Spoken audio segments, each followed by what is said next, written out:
어릴 적 한 번은 들었을 동화, 우리의 어린 시절 교훈을 주던 동화. 오늘은 그런 동화 중에서 충격적인 이야기의 원작을 가진 작품 3개, 인어공주, 빨간모자 소녀, 백설공주에 대해서 이야기해보겠습니다. 과연 우리가 알았던 내용과 얼마나 다를까요? 그럼 시작합니다. 첫 번째, 인어공주. 처음 이야기할 동화는 덴마크의 동화 작가인 한스 크리스티안 얀데르센의 대표작 1837년에 발표된 인어공주입니다. 이 동화를 모티브로 한 디즈니의 만화영화 인어공주 역시 상당히 유명하죠. 이런 동화나 만화영화의 결말은 해피엔딩으로 끝이 나지만 사실 인어공주의 원작에선 새드엔딩으로 끝이 납니다. 원작의 인어공주나 동화 속 인어공주나 왕자에게 사랑에 빠져 왕자와 만나고 싶어 했습니다. 그래서 바다의 마녀에게 부탁해서 바다의 마녀의 약으로 자신의 지느러미를 다리로 만들었죠. 이때 인어공주는 이 바다의 마녀와 거래를 했습니다. 동화에선 단순히 목소리를 바다의 마녀에게 줬다면 원작에선 인어공주의 목소리를 내는 혀 그 자체를 희생했습니다. 목소리를 잃었다는 점은 같지만 구체적으로 서술된 원작이 조금 더 잔혹해 보입니다. 그리고 이렇게 인어공주가 먹은 약에는 걸을 때마다 고통을 느낀다 부작용이 있었습니다. 여기서 인어공주가 진짜로 원했던 건 인간이 되는 것이었죠.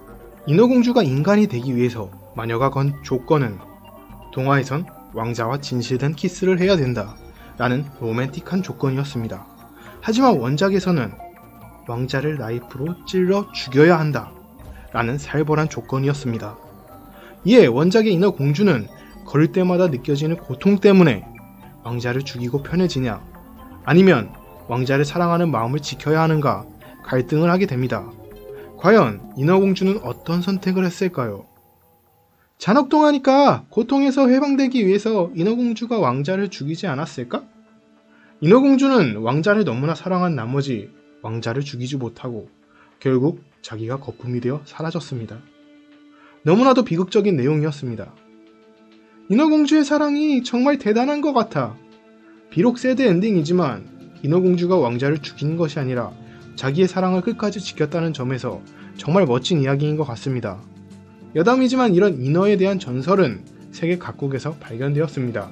우리나라의 경우에도 조선 중기에 쓰여진 어휘야담에 수록된 이야기, 부산 해운대 동백섬의 인어공주 이야기, 전남 여수시 거문도의 바다의 여신 신짓기 이야기 등 찾아볼 수 있습니다. 두 번째, 빨간 두건. 17세기쯤부터 입을 통해 전해 내려온 이야기, 빨간 두건 혹은 빨간 모자. 활자로 남겨진 것이 아니라 입을 통해서 전해진 내용인 만큼 그 결말도 다양했습니다. 가장 유명한 내용, 결말은 프랑스 작가 샤를 페로가 정리한 이야기 혹은 그림 형제가 정리한 이야기이죠.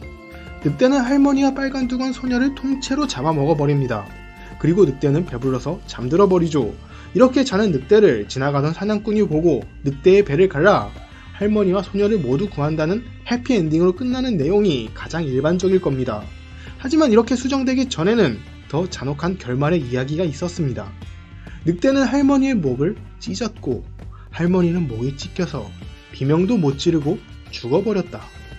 이것만으로도 충분히 끔찍합니다만 이야기는 계속됩니다. 늑대는 할머니를 죽이고 할머니로 분장합니다.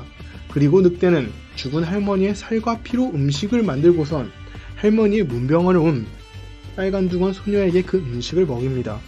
아무것도 모르고 빨간 두건 소녀는 그걸 전부 먹어버리죠.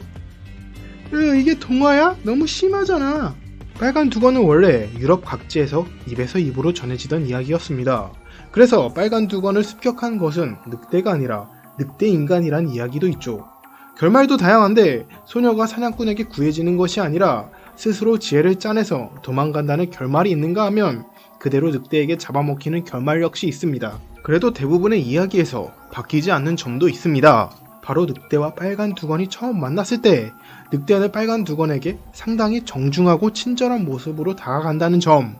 늑대 인간이 나오는 경우에는 늑대 인간이 잘생긴 남자로 변신해 빨간 두건에게 다가가기도 합니다.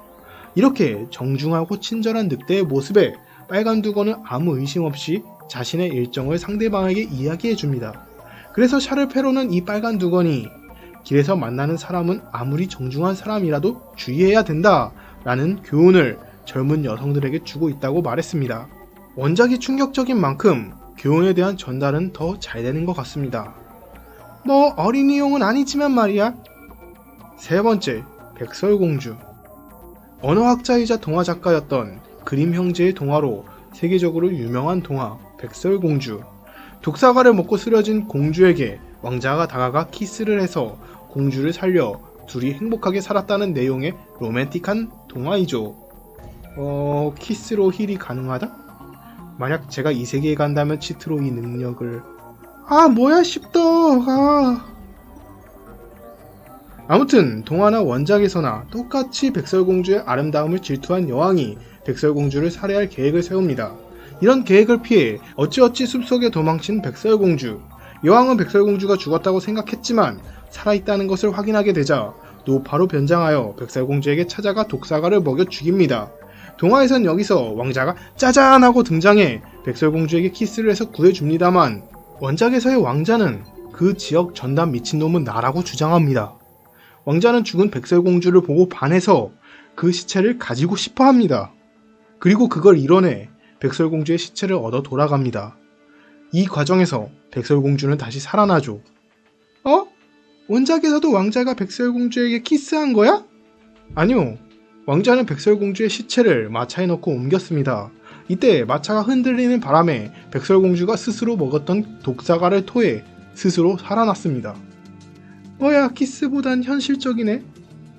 여기서 충격적인 건 원작에서의 백설공주는 10살 초반의 소녀였습니다. 왕자는 죽은 어린 소녀를 보고 반한 거죠. 어린 소녀의 시체를 보고 반한 왕자, 어린 소녀의 외모를 질투해 죽이려 했던 왕비, 괜히 그 나라의 국민들이 걱정되는군요. 아무튼 이렇게 깨어난 백설공주는 결국 왕자와 결혼식을 올립니다. 그리고 이 결혼식에서 왕자는 백설공주를 죽이려 했던 여왕의 공개 처형을 같이 합니다. 처형의 방법 역시 끔찍한데 여왕에게 철의 구두를 신고 춤을 추게 한 것이죠. 안 끔찍한 것 같은데? 그 구두가 그냥 철의 구두가 아니라 엄청나게 뜨거워서 빨갛게 보일 정도의 철의 구두라면? 이런 뜨거운 구두를 신겨 여왕이 죽을 때까지 춤추게 만든 겁니다. 다른 나라의 왕자가 다른 나라의 여왕을 죽인다? 이건 거진 전쟁 선포나 다름없는데 이걸 거리낌 없이 하는 왕자. 정말 그 국민들이 걱정됩니다. 과몰입하지마 이 씹덕아. 그리고 여왕이 사냥꾼을 통해 백설공주를 숲속에서 죽이려 했을 때 사냥꾼은 백설공주를 죽이지 못했죠. 이때 백설공주는 숲속에서 7명의 난장이를 만납니다. 하지만 원작에서도 난장이를 만났을까요? 원작에서 백설공주가 숲속에서 만난 사람은 7명의 난쟁이처럼 유니크한 존재가 아니라 단순히 마을에서 쫓겨난 7명의 불량아들이었다고 합니다. 그래서 왕자에게 시체를 판 거구나. 참고로 이 백설공주의 모티브가 된 사람은 2명으로 추측되고 있습니다. 한 명은 독일의 귀족이었던 마리아 소피아 폰 에르탈, 그리고 나머지 한 명은 독일의 아름다운 처녀였던 마르가르테 폰 발데크라고 합니다. 두 여성 모두 확실하게 어떤 사람이라는 정보는 없지만 계모에게 괴롭힘 당했다라는 공통점이 있었습니다. 여기서 마르가르테의 경우 마르가르테가 악녀여서 반대로 계모를 괴롭혔다는 이야기도 있지만 앞서 말한 것처럼 전부 확실하지 않은 이야기입니다. 이렇게 이번 영상에서는 인어공주, 빨간두건, 백설공주에 대해서 소개해보았습니다. 이런 원작이 있는 잔혹한 동화를 보면 애당초 원작 자체가 어린이들을 타겟으로 만든 이야기가 아닌 경우가 많은 것 같습니다.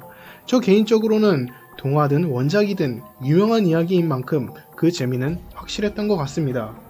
이런 동화의 원작 이야기 여러분들은 어떠셨나요? 그리고 혹시 수다르가 다루었으면 하는 이야기나 인물, 사건이 있으면 댓글로 남겨주세요. 다르다르 수다르였습니다. 그럼 다음 영상에서 만나요.